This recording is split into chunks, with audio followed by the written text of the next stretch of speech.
নমস্কার, আমি হরেরাম দে। আপনারা সকলেই জানেন। তো আপনাদের কাছে আমি একটা খুব সুন্দর নতুন ভিডিও নিয়ে এসেছি। দেখুন, আমি এই ছাদের উপরে কিভাবে গাছ লাগিয়েছি এবং সেই গাছ থেকে কিভাবে ফসল বা সৌন্দর্যতা বৃদ্ধি পায় সেই নিয়ে আপনাকে এই ভিডিও দেখাবো। আর দেখুন, লাউ গাছ, এই যে লাউ গাছ লাগিয়েছি, কীভাবে লাগিয়েছি দেখুন। এইখানে একটা বস্তার উপরে মাটি আর কিছু গোবরের অংশ দিয়ে গাছ লাগিয়ে দিয়েছিলাম। আর সকালে বিকালে একটু করে জল দিতাম, গাছ হয়ে গেছে। অলরেডি গাছ লতানো শুরু করে দিয়েছি। ঠিক অনুরূপভাবে দেখুন, এখানে আমি লাগিয়েছিলাম কুমড়া গাছেরও তো একই সিচুয়েশান। এখানে এই বস্তার উপরে বা এই মাটির টব বা প্লাস্টিকের টব, তার উপরে ওই মাটি বা কোনো ওই কী বলে, যেটা বলে ওই জৈব সার মিশিয়ে লাগিয়ে দিয়েছিলাম। তারপরে ন্যাচারালি বাড়তে বাড়তে এত বড় হয়ে গেছে। অনুরূপভাবে দেখুন, লঙ্কা গাছ, এই যে লঙ্কা গাছ, এই কিছুই নেই, লঙ্কা গাছ লাগানোর এই করেছিলাম।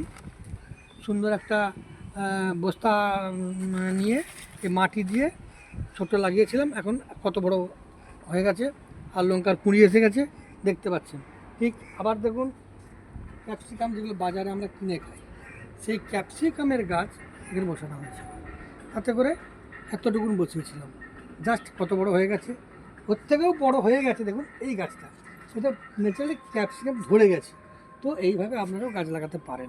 এই গাছ লাগানোটা বিরাট কিছু ফ্যাক্টর নয়, বিরাট কিছু এই পাটিগণিত বীজগণিত নয়, অটোমেটিকই যে কোনো মানুষ যে কোনো সময় লাগাতে পারে এবং আনন্দ, তৃপ্তি সব রকমই উপভোগ করতে পারেন। দেখুন আপনার সামনে টমেটো গাছ, কী সুন্দর টমেটো গাছ হয়েছে। আবার কুমড়া গাছ এতে লাগানো আছে, আবার এ লাগানো আছে। তো আজকে আর বেশি বড় করছি না ভিডিও, তাই দেখে যাবি। যেমন এই যে গাছ লতাচ্ছে, দুদিন পরেই দেখতে পাবেন এখানে আমাদের লাউ ধরবে, কুমড়া ধরবে এবং একটা সুন্দর পরিবেশ। টমেটো ধরেছে, আপনাদের দেখিয়ে দিচ্ছি। আর দেখুন, এই যে টমেটো ধরেছে। তো এইভাবে সময় বরবাদ না করে আপনারাও মাঝে মধ্যে নয়, গাছ লাগাতে পারেন। ছাদের উপরে গাছ লাগানোর এটাই সিস্টেম। যাই হোক, সমস্ত বন্ধুদের জানাই প্রীতি, শুভেচ্ছা, ভালোবাসা, ধন্যবাদ। Next video.